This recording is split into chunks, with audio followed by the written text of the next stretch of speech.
स्वागत है आपका पॉजिटिव इनबॉक्स हिंदी चैनल पर। इस चैनल पर आपको नई नई और दिलचस्प कहानियां मिलती हैं। अगर आप पहली बार इस चैनल पर आए हैं तो चैनल को सब्सक्राइब कर लीजिए और वीडियो अच्छी लगे तो कमेंट और लाइक करना बिल्कुल मत भूलिएगा। बात बहुत ही पुरानी है। सूरजगढ़ नाम के एक गांव में चमन नाम का एक आदमी रहता था। चमन का कोई अपना परिवार नहीं था, वो बिल्कुल अकेला ही था। चमन अपना जीवन यापन करने के लिए अपने गांव या आसपास के गांव में मेहनत मजदूरी करके पैसे कमाता था। स्वभाव से वो बड़ा ही चतुर और चालाक आदमी था। एक दिन की बात है, चमन जब नदी पार के दूसरे गांव में काम ढूंढने के लिए जा रहा था, तभी उसे नदी के पास एक चमकती हुई चीज दिखाई दी। चमन ने उसे उठा लिया। देखने में वो चीज किसी हीरे की तरह से मालूम पड़ती थी। चमन लाल उस वस्तु को लेकर अपने घर पर आ गया। उसने हीरे जैसी दिखने वाली उस चीज को खूब अच्छे से रगड़ रगड़ कर धोया। अब वो बिल्कुल हीरे जैसी मालूम पड़ती थी, परंतु असल में वो कांच का एक टुकड़ा ही थी। चमन लाल ने इस वस्तु को किसी जौहरी के पास जाकर बेचने का फैसला किया। उसी समय चमन नगर के एक बहुत ही बड़े जौहरी के पास हीरा बेचने के लिए जा पहुंचा। उस नगर का सबसे बड़ा जौहरी था सेठ रतनलाल। उनकी दुकान पर बेशुमार हीरे जवाहरात रहते थे। ये जौहरी हीरों का बड़ा ही पारखी था। इसके पास एक से एक नायाब हीरा रहता था। सेठ रतनलाल के ग्राहकों में नगर के अमीर लोगों के अलावा कई राज्यों के मंत्री, दीवान और राजा महाराजा भी थे। उसकी दुकान पर अक्सर राज परिवार के लोग भी आया करते थे। ये जौहरी किसी भी हीरे को देखते ही उसकी कीमत बता दिया करता था। इसके जैसा पारखी जौहरी पूरे नगर में कोई दूसरा नहीं था। जब चमन लाल जौहरी की दुकान पर पहुंचा तो कहने लगा, सेठ जी, मैं आपके लिए एक बहुत ही कीमती और नायाब हीरा लेकर आया हूँ। ये हीरा पिछली कई पुश्तों से हमारे खानदान ने संभाल कर रखा है। मेरी माँ की मौत के बाद अब ये हीरा विरासत में मुझे मिला है। सच बात तो ये है कि मेरी समझ में नहीं आ रहा कि मैं इसका क्या करूं। ये इतना बड़ा है कि मैं इसकी अंगूठी बनवा कर नहीं पहन सकता और अपने घर पर रखना समझदारी नहीं होगी। इसके अलावा मैं बहुत ही गरीब हूँ। मुझे गुजर बसर करने के लिए धन की आवश्यकता है। इसीलिए ये हीरा बेचने के लिए मैं आपके पास आया हूँ। सेठ ने जब ये सारी बातें सुनी तो वो कीमती हीरा देखने के लिए बेचैन हो गया। चमन लाल ने वो हीरा जौहरी के सामने रख दिया। जौहरी ने जैसे ही उस हीरे को देखा तो देखते ही वो हंसने लगा। जौहरी ने एक नजर में ही हीरे को पहचान लिया था कि ये हीरा नहीं बल्कि मात्र एक कांच का टुकड़ा था। चमन लाल को देखकर वो घूरने लगा और कहने लगा, तुम्हारे होश तो ठिकाने हैं। कांच के टुकड़े को तुम हीरा बता रहे हो और मेरे पास बेचने आए हो। तेरी अकल घास चरने तो नहीं गई। ये सुनकर चमन लाल एक बार तो घबरा गया। वह मन ही मन में समझ गया था कि अगर सेठ इस हीरे को नकली बता रहा है तो ये जरूर कांच का टुकड़ा ही होगा, क्योंकि पूरे नगर में इसके जैसा पारखी जौहरी कोई नहीं है।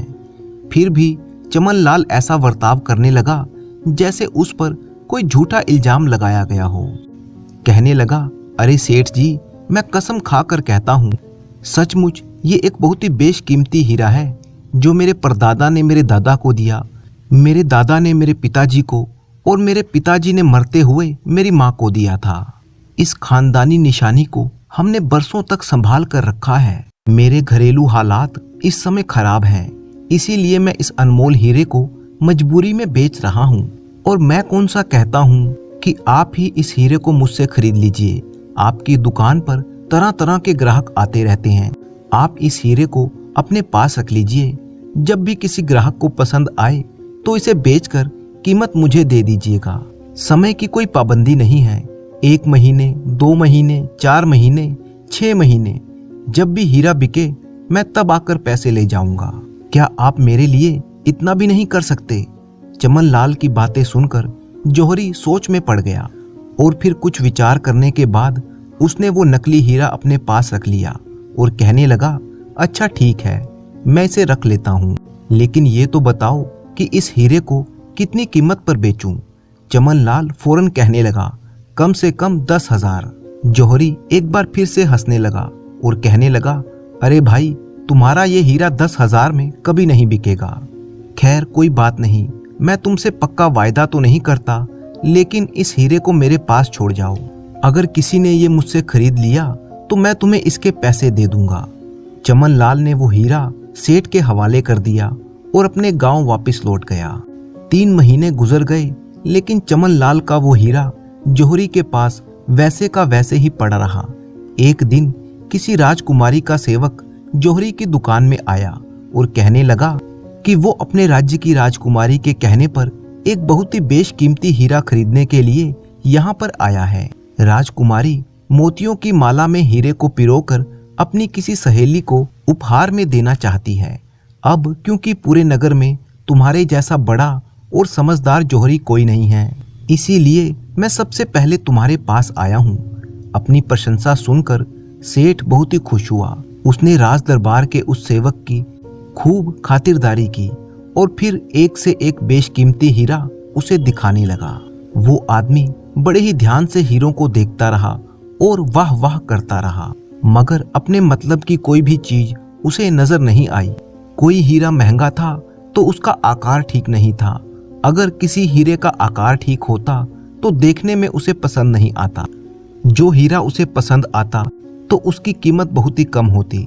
इस तरह से वो हीरे में कोई ना कोई कमी निकालता जा रहा था और सेठ से कहता कि सेठ जी कुछ और दिखाइए। इतने सारे हीरे दिखाकर सेठ अब थक चुका था। अब तो उसके पास कोई ऐसा हीरा नहीं बचा था जो उसने सेवक को नहीं दिखाया हो। अचानक उसे चमन लाल का दिया हुआ हीरा याद आया। एक बार तो वो हीरा दिखाते हुए सेठ के मन में शर्मिंदगी महसूस हुई कि वो नगर का सबसे बड़ा जौहरी होते हुए भी एक कांच के टुकड़े को हीरा बताकर दिखा रहा है, मगर इसके अलावा कोई और चारा भी नहीं था। जौहरी सेठ ये समझ चुका था कि इस आदमी को हीरों की कोई परख और समझ नहीं है, ये कोई अनाड़ी है। सेठ ने चमन लाल का दिया हुआ हीरा उस आदमी की तरफ बढ़ाया और कहने लगा, हजूर, मैं अपने सारे हीरे आपको दिखा चुका हूँ जो आपको पसंद नहीं आए। बस अब ये ही एक हीरा बचा है जो मेरे किसी दोस्त ने बेचने के लिए मेरे पास रखा है। आप इसे देख लीजिए, हो सकता है ये आपको पसंद आ जाए। उस नकली हीरे को देखते ही वो आदमी उछल पड़ा और कहने लगा, वाह वाह, क्या शानदार चीज निकाली है आपने, क्या चमक है, क्या नक्काशी है। मुझे तो ऐसी ही नायाब चीज की तलाश थी। हमारी राजकुमारी इस शानदार हीरे को देखकर खिल उठेगी। बताइए इस हीरे की क्या कीमत है, ताकि अभी के अभी सौदा पक्का हो जाए। सेठ इस आदमी की बेवकूफी पर मन ही मन बड़ा ही खुश हो रहा था। सोचने लगा, ये आदमी तो मुझे दिमाग से पैदल लगता है, जो इतने कीमती हीरों को छोड़कर इस कांच के टुकड़े को खरीदना चाहता है। जौहरी ने सोचा, अगर इस हीरे की कीमत कम बताऊंगा तो ये इसे सस्ता मानकर वापस रख देगा, क्योंकि ये राज दरबार से आया है। इसके लिए 10,000 कुछ भी नहीं होंगे। क्यों ना मैं इससे 20,000 मांग लूं। इनमें से 10,000 चमन लाल को दे दूंगा, बाकी मैं रख लूंगा। इस तरह से एक तीर से 2 शिकार हो जाएंगे। कुछ सोचने के बाद सेठ ने कहा, हजूर, हीरे के मालिक ने इसकी कीमत 20,000 रखी है। ठीक है, कीमत तो ठीक है, मैं इसको खरीदने के लिए तैयार हूँ, मगर बात यह है कि मैं इतनी रकम अपने साथ नहीं लाया। इस वक्त तो मेरे पास सिर्फ 5,000 है। आप ऐसा कीजिए, सिर्फ 5,000 बयाने के तौर पर रख लीजिए। बाकी की रकम मैं 1 हफ्ते के अंदर आपको देकर ये हीरा ले जाऊंगा। सेठ ने कहा, ठीक है, मुझे इसमें कोई एतराज नहीं है। तब सेवादार कहने लगा, ठीक है, तो सौदा पक्का, लेकिन जाने से पहले मैं एक बात कहना चाहूंगा। अगर मैं 1 हफ्ते के अंदर बाकी की रकम लेकर ना आया तो मैंने जो 5,000 आपको दिए हैं वो आपके हो जाएंगे।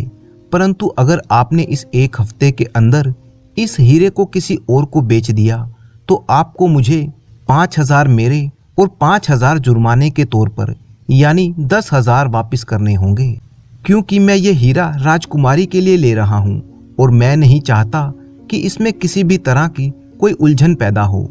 इसीलिए ये शर्त मैंने आपके सामने रखी है। मुझे लगता है हम दोनों के लिए ये शर्त बिल्कुल ठीक रहेगी। जौहरी कहने लगा, ठीक है, मुझे आपकी शर्त मंजूर है। आखिरकार इस शर्त को एक सौदे के रूप में लिख लिया गया। दोनों ने उस पर हस्ताक्षर किए और फिर वो आदमी 5,000 देकर वहां से चला गया। अब सेठ के मन में लड्डू फूट रहे थे। वह खुद को बड़ा ही खिलाड़ी समझ रहा था और उस आदमी को अनाड़ी, जिसकी वजह से उसे इतना मुनाफा होने जा रहा था, वो भी बिना किसी मेहनत के। 2 दिन बाद की बात है। जौहरी अपनी दुकान पर बैठा हुआ था कि तभी चमन लाल वहां से गुजरा। सेठ को बैठा हुआ देखकर वो दुकान में आ गया। हालचाल पूछने के बाद वो कहने लगा, सेठ जी, मेरी दी हुई अमानत आपके पास कई महीने से पड़ी हुई है। अगर वो हीरा आपने बेच दिया है तो उसकी रकम मुझे दे दीजिए, और अगर आपने उसे नहीं बेचा तो वो हीरा मुझे वापस दे दें। मैंने सुना है कि नगर में किसी राजकुमारी का कोई सेवादार यहाँ पर आया हुआ है जिसे बेशकीमती हीरे की तलाश है। हो सकता है मेरा हीरा उसे पसंद आ जाए, वह उसे खरीद ले। चमन लाल ने जब ये बात कही तो जौहरी के ऊपर मानो बिजली सी गिर पड़ी। उसके होश ही उड़ गए। सोचने लगा कि अब वो क्या करे। अगर चमन लाल को वो ये बता दे कि उसका हीरा राजकुमारी के सेवक को वो पहले ही बेच चुका है तो किसी ना किसी तरह से वो ये बात जान जाएगा कि सौदा 20,000 में तय हुआ है और फिर उसको पूरी रकम चमन को देनी होगी।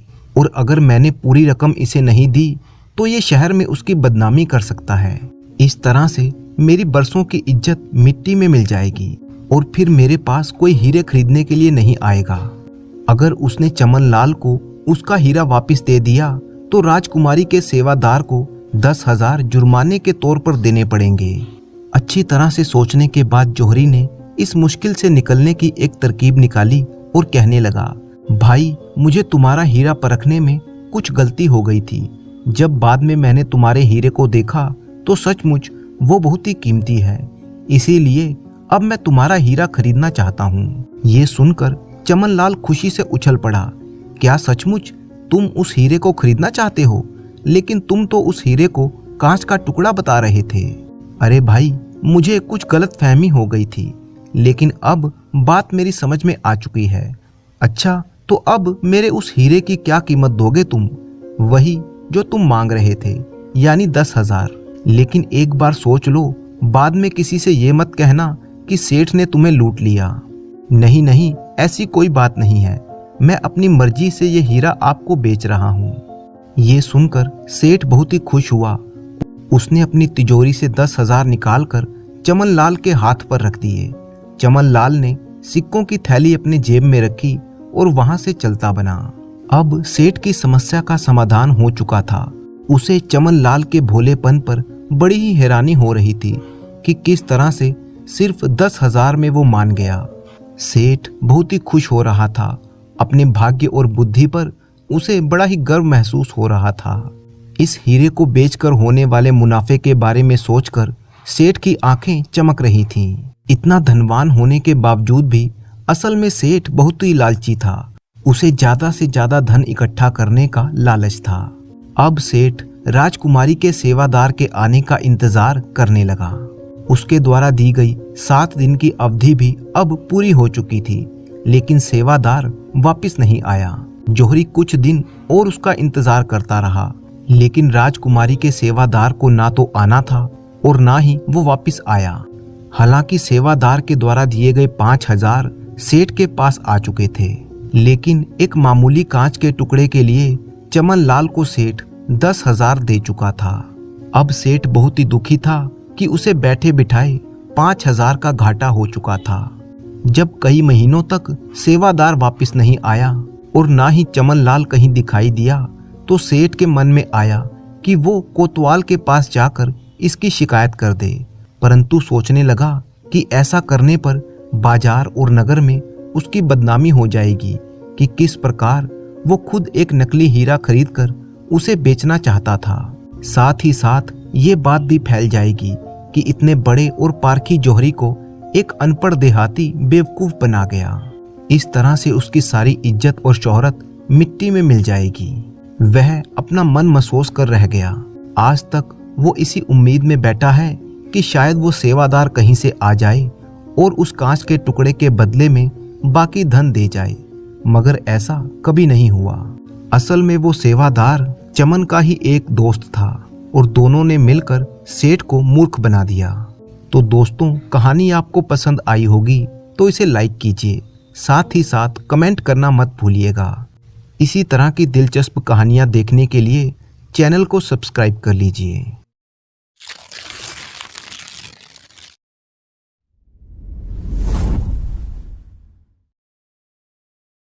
अवंतिका राज्य में रहने वाले सेठ मुरारी लाल राज्य के सबसे धनी व्यक्ति थे।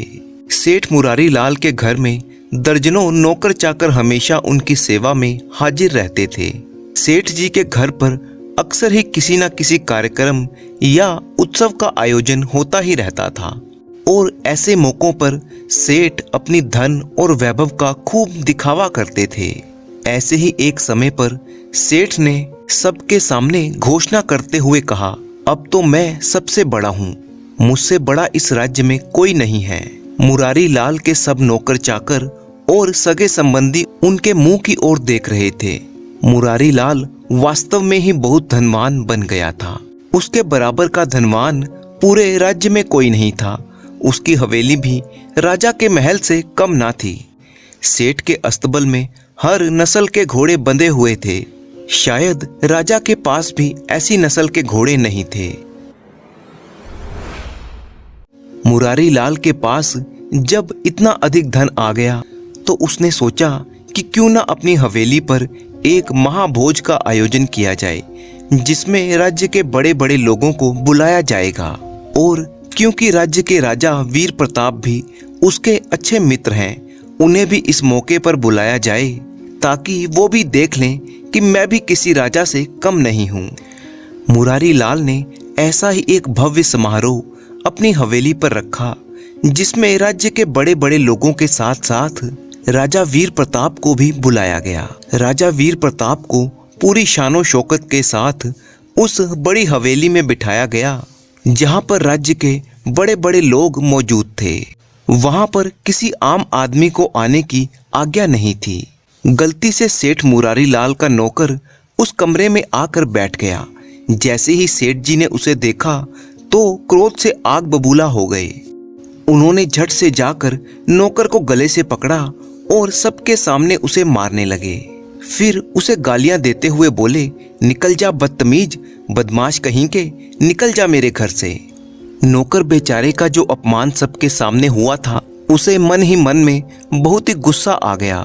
वो खून के आंसू पीकर रह गया और सोचने लगा कि आखिर मेरा दोष ही क्या था। उसने वहां से जाते समय मन में ये कसम खा ली, सेठ जी, तुमने मुझे छोटा इंसान समझकर सबके सामने मुझे मारा और मेरा अपमान किया। मैं एक दिन इसका बदला जरूर लूंगा। ये प्रण लेकर वो वहां से चला गया। नौकर का नाम नंदू था। अब वह सेठ से बदला लेने की योजना बनाने लगा। उसका एक मित्र था जो राजा वीर प्रताप के महल में नौकर था। नंदू ने उसकी सहायता से राजा के महल में नौकर का काम कर लिया। बदले की आग में तो उसका मन सुलग ही रहा था। वो बस हर समय मौके की तलाश में रहता था कि कब उसे ऐसा मौका मिले कि वो सेठ से अपने अपमान का बदला ले सके। नंदू जानता था कि सेठ मुरारी लाल राजा वीर प्रताप का बड़ा ही अच्छा मित्र है। वो मौके की इंतजार करने लगा। किसी ने ठीक ही कहा है कि समय बहुत ही बलवान है, समय बदलते देर नहीं लगती। एक दिन की बात है, राजा वीर प्रताप शिकार खेलने के लिए गया हुआ था और राजमहल में भी बहुत ही कम लोग दिखाई दे रहे थे। नंदू ने इधर उधर देखा और मैदान खाली पाकर वो राजा के कक्ष में चला गया। सेठ मुरारी लाल से बदला लेने का समय अब आ चुका था, क्योंकि नंदू को ये बात अच्छी तरह से पता थी कि सेठ मुरारी लाल बिना किसी रोक टोक के महल में आता जाता है। उसे राजा की तरफ से पूरी छूट दी गई है। नंदू का तेज दिमाग बहुत दूर तक अपना काम कर चुका था। वो सीधा जाकर राजा के पलंग पर लेट गया। देखने में ऐसा लग रहा था मानो वो बड़ी ही गहरी नींद में सो रहा हो। इधर राजा जब शिकार से वापस लौटा तो सीधा अपने कमरे में गया। राजा जैसे ही कमरे के अंदर आया तो नंदू नींद में बड़बड़ाने लगा और बोलने लगा, अरे कोई ज्यादा धन कमा लेने से राजा तो नहीं बन जाता। मुरारी लाल की ये मजाल कि वो अब रानी के साथ छेड़छाड़ करे। छी छी छी छी, पापी कहीं का। धन अधिक आते ही उसकी बुद्धि भ्रष्ट हो गई है। अरे कैसा आदमी है वो, राजा की बराबरी करता है, पापी कहीं का। राजा वीर प्रताप ने नौकर के मुंह से जैसे ही ये शब्द सुने तो उसे बहुत ही क्रोध आया। उसने झट से नंदू को गले से पकड़ा और खड़ा कर दिया। राजा कहने लगा, नंदू जो कुछ भी तूने नींद में कहा है वो सच है क्या? नंदू भी कोई कम चालाक नहीं था। बदले की आग उसके मन में दहक रही थी। उसने राजा के सामने हाथ जोड़कर कहा, क्षमा कीजिए अन्नदाता, मैं बहुत ही अधिक थक गया था। बस जैसे ही मैं आपके कमरे में आया तो मुझे जोरदार नींद आ गई और मैं पलंग पर ही गिर पड़ा। नींद में ही मैं क्या कह गया मुझे क्या पता, जो हो गया सो हो गया, मुझे माफ कर दीजिए। ये कहते हुए नंदू बाहर निकल गया। राजा सोच में पड़ गया। उसके मन में संदेह होने लगा। नंदू ने उसके मन में शक का बीज जो बो दिया था। अब राजा का मन दुखी रहने लगा था। सोचने लगा, सेठ मुरारी लाल मेरी रानी के साथ छेड़छाड़ करता है, जिसे मैंने अपना मित्र समझकर महल में बिना रोक टोक आने की आज्ञा दी, उसने ही मेरे साथ धोखा किया। धोखेबाज, पापी कहीं का, मैं अब तुम्हारे किए की सजा तुम्हें देकर रहूंगा। अगले दिन राजा ने अपने सिपाहियों को आज्ञा दी कि वो सेठ मुरारी लाल को पकड़कर उसके सामने हाजिर करें। सिपाही तुरंत मुरारी लाल के घर पहुंचे और उसे पकड़कर राजा के सामने पेश कर दिया गया। राजा ने मुरारी लाल को देखते ही क्रोध भरे स्वर में कहा, देखो मुरारी लाल, आज के बाद तुम मेरे महल में कदम मत रखना। आज से तुम्हारी और मेरी दोस्ती खत्म है। तुम जैसे धोखेबाज के साथ कैसी दोस्ती? तुमने जो मेरे साथ विश्वासघात किया है उसकी सजा मैं तुम्हें जरूर दूंगा। सेठ मुरारी लाल राजा के क्रोध को देखकर समझ गया कि राजा उसे छोड़ेगा नहीं, और अगर ऐसा हुआ तो उसका सारा मान सम्मान मिट्टी में मिल जाएगा। जो लोग उसका सम्मान करते हैं अब वही उसके मुंह पर थू थू करेंगे। शहर भर में उसकी बदनामी हो जाएगी। लेकिन फिर भी सेठ की इतनी हिम्मत ना हुई कि वो राजा से पूछ सके कि उसका अपराध क्या है। राजा ने बेइज्जती करके सेठ को महल से बाहर निकाल दिया। सेठ जब घर पर पहुंचा तो सोच में पड़ गया। वो इस सारी घटना के बारे में सोचने लगा। उसे पता था कि वो निर्दोष है, मगर दोषी क्यों बनाया गया। वो पिछले दिनों की सारी घटनाओं के बारे में सोचने लगा तो उसे अपने घर और राजा के महल के बीच एक ही कड़ी दिखाई दी, उसका नौकर नंदू। सेठ के दिमाग में नंदू का नाम गूंजने लगा। नंदू नंदू नंदू का चेहरा उसकी आंखों के सामने घूमने लगा, जिसे सेठ ने सबके सामने मार पीट कर घर से निकाला था। वही आजकल राजमहल में काम कर रहा है। ये सब उसी की कोई चाल हो सकती है। उसी समय मुरारी लाल ने अपने एक नौकर को बुलाया और नंदू को बुला भेजा। कुछ देर बाद नंदू भागता भागता अपने पुराने मालिक के पास पहुंचा। नंदू को देखते ही मुरारी लाल ने उसे गले से लगा लिया और कहा, नंदू तुम तो मेरे पुराने वफादार सेवक हो। जरा सी बात पर तुम नाराज होकर घर से चले गए थे। भला ये भी कोई बात हुई? और मैंने तो तुम्हारे लिए दिवाली का इनाम भी रखा था। ये कहकर सेठ ने अपने एक नौकर को इशारा किया तो नौकर ने झट से कुछ सामान नंदू के हाथ में थमा दिया। सेठ कहने लगा, ये रखो, ये तुम्हारा नया धोती कुर्ता, मिठाई और चांदी का सिक्का है। तुम हमें भूल गए तो क्या हुआ, भला हम अपने सेवक को कैसे भूल सकते हैं। इनाम में ये सब कुछ देखकर नंदू की तो आंखें चुंधिया गई। उसे मन ही मन में एहसास होने लगा कि मेरा मालिक इतना भी बुरा नहीं है जितना मैंने उसे सोच लिया था। आखिर इसे अपनी गलती पर पछतावा हो ही गया है, इसीलिए मुझे इतना सम्मान दे रहा है। मैंने यूं ही राजा के सामने इसकी बुराई कर डाली और इस भले सेठ को दोषी बना दिया। नंदू को अपने किए पर पछतावा होने लगा था। वो इनाम लेकर और सेठ का धन्यवाद करके वापस लौट आया। दूसरे दिन नंदू ने अपने तेज दिमाग से फिर से एक योजना बनाई। अपने किए का पश्चाताप करने का इससे अच्छा रास्ता और कोई नहीं था। नंदू दूसरे दिन फिर से राजा के पलंग पर लेट गया और सोने का नाटक करने लगा। राजा जैसे ही शिकार से वापस आया, उसने वैसा ही नाटक किया जैसा कि वो पहले कर चुका था। वो नींद में बड़बड़ाने लगा, देखो देखो प्रभु, इस राजा का पागलपन देखो, जो जंगल में जाकर मेंढकी का शिकार करके लाता है और खुद को वीर समझता है। छी छी छी, कैसा राजा है। राजा ने जैसे ही नंदू के मुंह से ये बात सुनी तो उसने क्रोध में आकर नंदू का गला पकड़ा और उसे उठाकर खड़ा कर दिया। क्रोध से कांपते हुए राजा ने कहा, ओ नमक हराम, ये तू क्या बकवास करता है। नंदू ने कुछ डरते हुए कहा, क्षमा कीजिए महाराज, दरअसल मुझे नींद में कुछ भी उल्टा सीधा बोलने की आदत है। हो सकता है मैं आपके सामने भी ऐसी ही कोई भूल कर बैठा हूँ, इसीलिए मैं आपसे माफी मांगता हूँ। राजा समझ गया कि नंदू ने नींद में ये सब कुछ झूठ ही बकवास की थी। उस दिन उसकी रानी और सेठ मुरारी लाल वाली बात भी इस मूर्ख ने नींद में ही कही थी। राजा को सेठ मुरारी लाल के साथ किए हुए व्यवहार पर पछतावा होने लगा था। उसने तुरंत सेठ को महल में बुलवाया और नंदू की सारी कहानी कह सुनाई और अपनी इस भूल की क्षमा भी मांगी। सेठ मुरारी लाल दिल ही दिल में अपनी इस चाल की सफलता पर बड़ा ही खुश हो रहा था। उसने मन ही मन में ईश्वर का धन्यवाद करते हुए कहा, इस संसार में कोई छोटा बड़ा नहीं है, किसी को छोटा समझकर उससे घृणा नहीं करनी चाहिए। अब सेठ और राजा के बीच में कोई भी मनमुटाव नहीं था और उसके मन में नंदू के लिए भी सम्मान की भावना थी।